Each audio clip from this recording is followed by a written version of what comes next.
Hey guys, happy Friday. Welcome back to Ancestral Healing. Today is absolutely one of my favorite topics to talk about. I am mind blown by this information, and it's actually the information that keeps me from going back to the old diet. I could never go back to the standard American diet ever because of this information.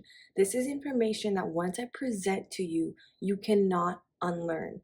Eating an animal-based diet, eating like our ancestors were eating like our great-grandparents were eating, is bigger than just eating meat. There's a history behind this. There's a history behind how we got so sick. So in today's video, I'm going to break down a little timeline for you. I'm going to break things down for you in chronological order as to how it went down.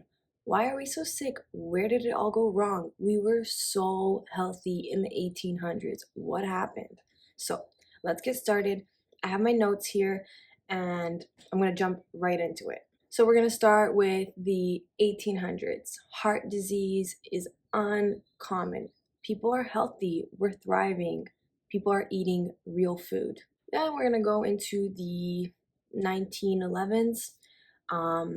Procter and Gamble, these guys were soap makers, very, very famous soap makers. If you look at your popular toothpaste brands right now, if you look on the back, you'll see they're made by Procter and Gamble. So these guys are still making money. So they were these soap makers who came up with this vegetable oil called Crisco, and they basically introduced it into the human food supply. But vegetable oils were not originally created for human consumption. You could run a car on vegetable oils. And actually, while I'm on this topic, I don't think that we should be calling them vegetable oils. They're actually seed oils. So moving forward, I'm going to call them seed oils. Let's call it what they actually are. So I'm going to call these guys P&G, Procter and Gamble. They marketed their products and they were very successful. They advertised them as modern, more favorable in comparison to animal fats. And back in the day, in the 30s, the 40s, there were a lot of housewives at home, a lot of housewives waiting for their husbands who were hard at work, and they were cooking, they were always in the kitchen.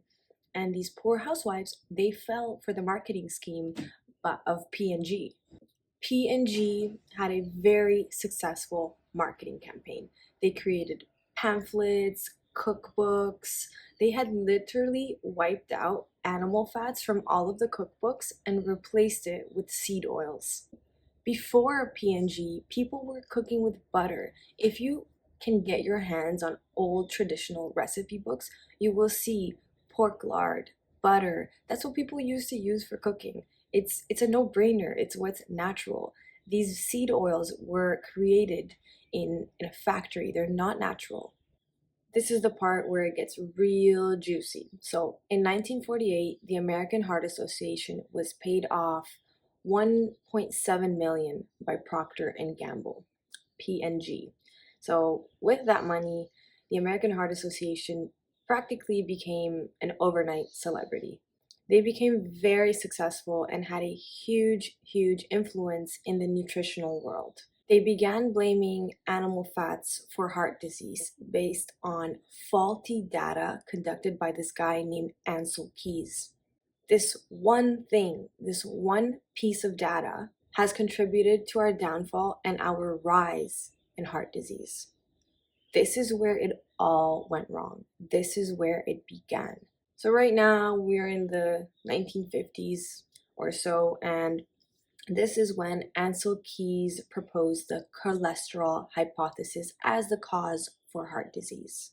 He said that saturated fat in our diets, which comes from animal fats, causes cardiovascular heart disease and should be avoided at all costs. To make matters worse, Mr. Ancel Keys was appointed to the prestigious and influential American Heart Association Nutritional Committee.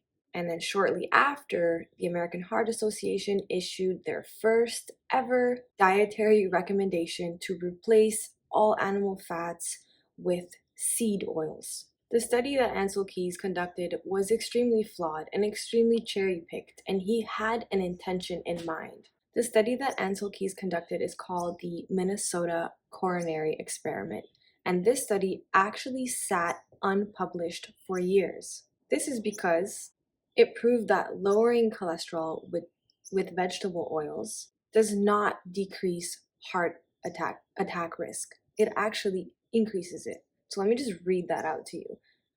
The Minnesota Coronary experiment sat unpublished for years because it proved that lowering cholesterol with vegetable oils does not decrease heart attack risk. It actually increases it. So that's where it all happened. That's where things hit the fan. So fast forward, we're in the 1960s and vegetable oils are the new thing.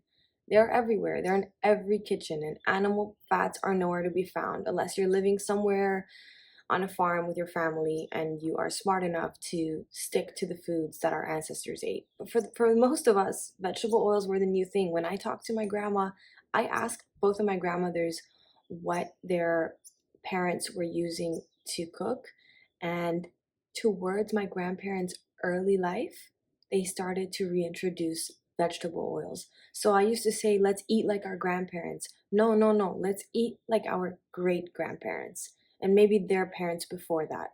We gotta go way, way back before P&G and Ansel Keys came into the picture. So then we get to the 1970s and obesity is skyrocketing, health is declining, and here we are in 2022 and we are still afraid of animal fats. Replacing animal fats with seed oils was a cheaper and better options for big food manufacturers, but not for us. It's literally crippled our health. We find ourselves here today, you know, because of these things, and it's really important to understand history, real history. Do your research, dig a little deeper. You will always find out what the truth is, or some idea of what the truth is, if you just look, just have that curiosity. So what do I say? What do I think about all of this? I think it's a great opportunity for us to carve our own path. I think we should eat like our great grandparents did. And I think that it's not as complicated as we are told it is. We know how to get healthy. They just try to kind of erase that information, but it's all out there, guys. Just do your due diligence. I hope you enjoyed this video. I love talking about this stuff. I love digging deeper. So hope you enjoyed this video. I wish you guys an awesome weekend ahead. Do something fun. Get out. Get some sunshine if you can. Go for a little hike. Eat nutritious food. And I'll see you guys next week. I hope you enjoy these other two videos on the screen. Take care.